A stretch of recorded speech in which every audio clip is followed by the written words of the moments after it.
अस्सलाम वालेकुम सर।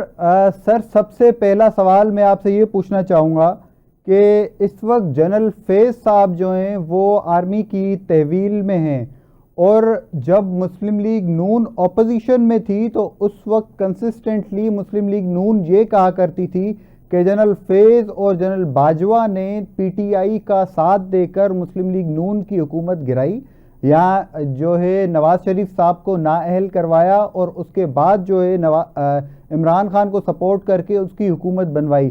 तो क्या ये जो सियासी मेडलिंग है, जो पॉलिटिकल मेडलिंग है, उसके हवाले से क्या मुस्लिम लीग नून जनरल फैज़ के एहतसाब के लिए कुछ काम कर रही है? क्या उनका सियासी इन्वॉल्वमेंट है जो चीज़ों में उनकी, जिसके ऊपर मुस्लिम लीग कंटिन्यूसली उनको क्रिटिसाइज करती रही थी, क्या उसके ऊपर कुछ मुस्लिम लीग नून एक्शन लेगी?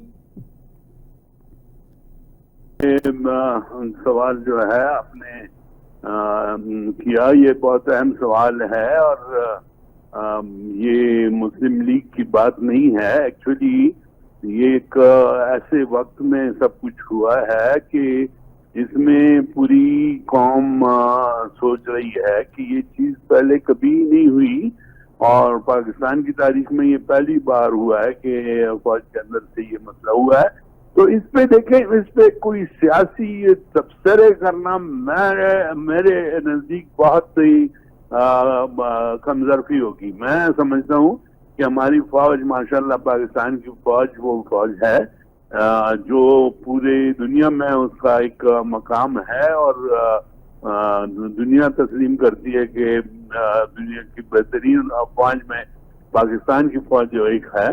तो ये जो है ये उनका एक अंदरूनी मामला है, और उसमें उसको वो इस वक्त कोर्ट मार्शल की बात उन्होंने चलाई हुई है। तो वो हम यही समझते हैं कि उनका जो सिस्टम है और जिसके तहत वो सारा कुछ कोर्ट मार्शल में कर सकते हैं, वो बाहर से हम उसके लिए कोई मशवरे देना जो है ये मुनासिब नहीं होगा। सर, आपकी बात बजाय बिल्कुल 100% सही है कि ये फ़ौज का अंदरूनी मामला ज़रूर है, लेकिन अगर तो जनरल फैज़ साहब ने वाकई में सियासी मेडलिंग की है, अपने ओहदे पे रहते हुए अपनी जो इख्तियारात हैं उनका गलत इस्तेमाल किया है, उनसे तजावुज़ किया है, और वाकई में मुस्लिम लीग नून के साथ या दूसरी जो जमातें हैं उनके साथ कोई ज़्यादती हुई है, तो उसका भी अजाला तो होना चाहिए। एटलीस्ट उनको एक इबरत का निशान तो बनाना चाहिए, ताकि कोई ऐसा कदम आगे फिर कोई आने वाला कोई भी किसी भी इदारे का कोई सरबराह हो या कोई इस ऐसे अहम ओहदे के ऊपर कोई अगर बैठा हो, तो वो कोई इस तरह का कदम ना उठाए कि हमें फिर से वो दिन देखने पड़े कि जब एक जमात जो है रोडों पे निकली हुई हो और वोट को इज्जत दो के नारे लगा रही हो। जैसे इस वक्त इमरान खान साहब वही क्लेम्स कर रहे हैं जो मुस्लिम लीग नून कर रही थी। अब तो मुस्लिम लीग नून को वो मौका मिला है जब उनकी हुकूमत भी है और वो साहब जो है वो शिकंजे में भी हैं और फौज की गिरफ्त में भी हैं। क्या इस चीज़ को क्लैरिफाई नहीं कर लेना चाहिए कि आइंदा इसको एक लेसन बनाया जाए बाकी तमाम लोगों के लिए? मैं समझता हूँ कि जी, जो मैंने पहले ही आपको कहा, उसमें फौज जो कुछ कर रही है वो एक लेसन बनेगा। और उसमें अगर हुकूमत के साथ कोई बात हो तो देखें, चीफ ऑफ आर्मी स्टाफ मौजूद है, वो उनका इख्तियार है, वो सदर पाकिस्तान से भी और वजीर आजम पाकिस्तान से भी उस पर जो भी बात करनी हो वो एक्चुअली उधर से ही आनी चाहिए। उसको अगर हम तो खुद भी यही कहते हैं कि फौज की जो बात हो, मिनिस्टर ऑफ डिफेंस में मौजूद है, वो उनके थ्रू जो भी इकदाम होते हैं वो होने चाहिए। अगर फौज ने कुछ हमसे मशवरा लेना है हुकूमत से, तो हमारा डिफेंस मिनिस्टर मौजूद है। वो अल्लाह के करम से अगर ये उनको राब्ता करेंगे और उनको इन्वॉल्व करेंगे और वो चाहेंगे कि कोई बात अगर हमारे नजदीक ऐसी है और वो दिखानी चाहिए तो वो दिखाई जाएगी। लेकिन इस मसले में मैं समझता हूँ कि जितना मोहतात तरीके से चला जाए वो बेहतर होगा।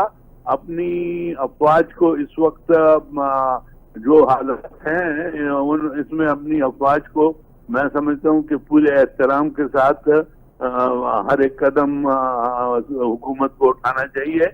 और इसी तरह फौज से भी हम यही तवक्को रखते हैं कि अपनी हुकूमत का पूरा पूरा ख्याल रखेंगे। सर आपकी बात बिल्कुल ठीक है, लेकिन इस पूरी सूरत हाल में एग्रीव्ड जो पार्टी है, जिस पार्टी का लॉस हुआ है, वो तो सियासतदान है। तो जब भी अदालत के पास भी मुद्दई जब जाता है तो वो मुद्दई होता है जो एग्रीव्ड पार्टी हो।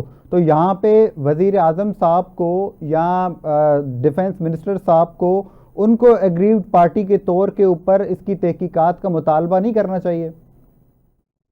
नहीं जी, देखिए ना, वही मैंने आपको कहा कि देखिए हुकूमत हर एक एंगल से इसको देख रही है। इसकी जरूरत पड़ी तो जरूर वो करेंगे, लेकिन वो इस पे जरूर इस बात का ध्यान रखा जाएगा कि चूंकि ये मसला वहां से उठाया गया है। देखिए ना, अगर यहाँ पर हम कोई मसला उठाते हैं फौज का, तो फौज तो यही परेशानी में होगी कि जी हमसे तो कोई बात नहीं हुई, और वहां से हम पे मुकदमात या हमारे खिलाफ कोई इकदाम हो रहे हैं।